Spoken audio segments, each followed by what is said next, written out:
at the end of the day, it's entertainment. So how can you entertain somebody and bring them in? She a good girl, but the baddest. And whoever tell you different, they was capping. I know whoever slept on you couldn't manage. That's cause you inside a different type of bag. Hey you guys, welcome back to my channel. It's your girl Gabrielle, and today I'm going to be telling you guys how to get your channel monetized. Look, we're not playing no more games. We're getting to the money, we're getting to the bag, and we are getting monetized before 2023 ends. And I'm gonna tell you just how to do it. Currently, I believe that YouTube requires for you to have 1,000 subscribers and 4,000 watch hours. Correct me if I'm wrong, but I believe those are the requirements, but those are at least the requirements for me once I started my channel. If you've been doing YouTube for a long time and you feel like nothing is working, I'm gonna share some tricks, some tips to get your channel monetized. So first things first, something that I took into account and that I'm really trying to implement now is that before I post, I want to make sure that I'm posting something that I will watch. When I'm creating content, I'm always inconsiderate of, is this something that I will watch? Is this thumbnail something that I would click on? Is this person that I'm viewing, is this somebody that I would personally want to subscribe to their channel? And I think that's important for you to like realize when you're posting, because sometimes you're just like, I'm gonna just post this is just me. And I think the days of you can just be you and like that's it, that's all, are kind of over on YouTube. I know like there's always an exception to the rule, but people want to see something from you that they enjoy, that they like. Before you post, always ask yourself, is this something that I will personally want to watch? Is this something that I will like? Is this something that I would save? Is this something that I would recommend to somebody else? Number two, look at the greats in your niche and the type of content you create. Look at the greats and take notes. Of course, you want to be your own person. You want to have the essence of individuality and uniqueness. Of course, keep all of that. But you also want to look at what people who went before you did, how they move, and also like take notes and implement certain things that they did. See what worked for them and what didn't work for them, and then use those notes, those tips, and apply it to the content that you're making. They are greats for a reason. You don't want to be a carbon copy. How do you say that? A copy?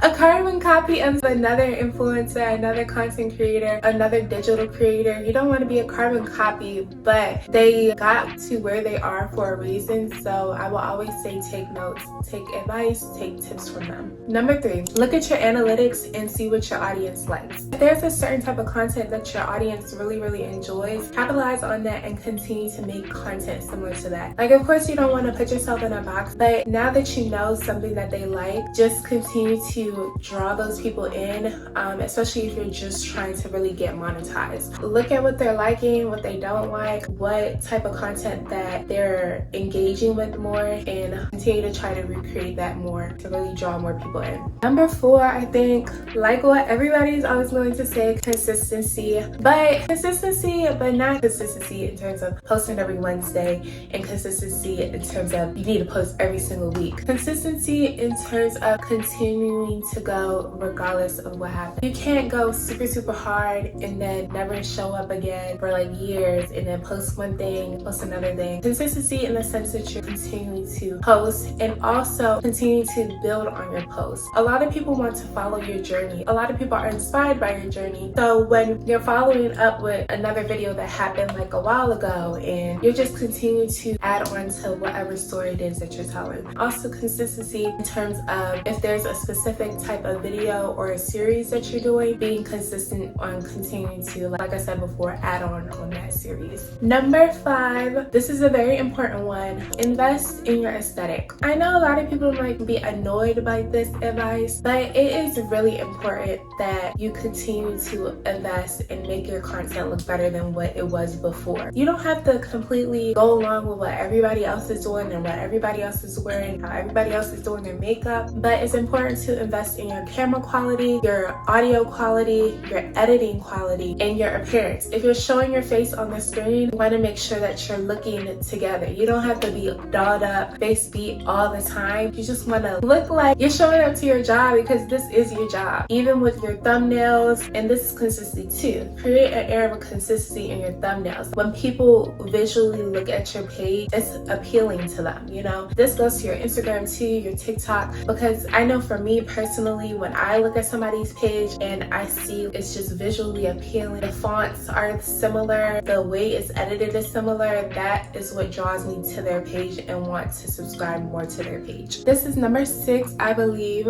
6. Create some type of familiarity with your audience. It's like a nice little hack. Even if you have a certain intro that you say all the time. For me, I say, hey you guys, welcome back to my channel. It's your girl, Michelle Gabrielle. Always when they're coming on their channel, they're hearing Michelle Gabrielle, you know? And also you can do this with your description box. You can do this with almost anything. Even having an intro, some type of familiarity. They know what to expect when they click on your profile, on your page. They have that familiar feeling, like they know you. So that is a very important key. 7. Now this is a little tip.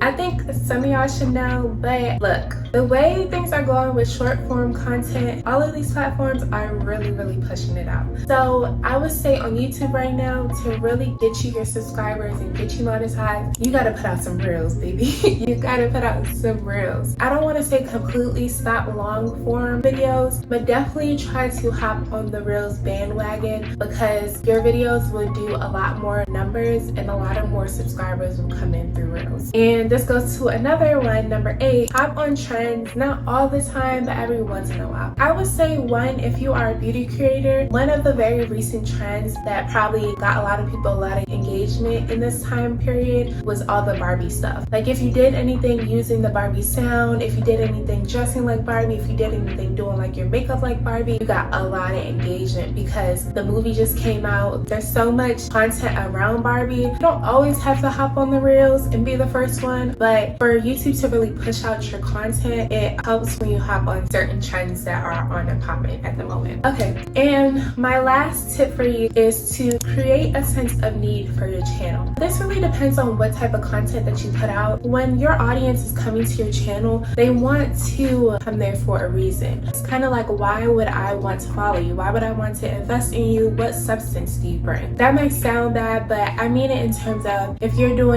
fashion videos, I'm coming to your channel so I can get tips on fashion. If you're doing beauty stuff, I'm coming to your channel so I can get tips on hair and makeup. If you're doing advice, I'm coming to your channel for advice, for motivation, for tips, for car advice, for financial advice, you know? Yes, we love to see personalities and we love even humor. Like, people come to your channel because you're funny, you make them laugh. So create a sense of need for that person. At the end of the day, it's entertainment. So how can you entertain somebody and bring them in? So those are my advice for you to get monetized and start your YouTube journey. I really wish you guys all the best. I know you got it, and just keep going. Don't look too much at the numbers right now and worry about what people have to say about you or what they might be saying about you. It doesn't matter. Completely take it out your head. Just keep going, keep putting the work in, keep developing, and keep growing, and before you know it, you'll be monetized. Bye you guys. I really hope you enjoyed this video. Make sure you subscribe. Make sure you follow, like, and add me on all my social medias. I might put it on the screen, I might not. Bye y'all.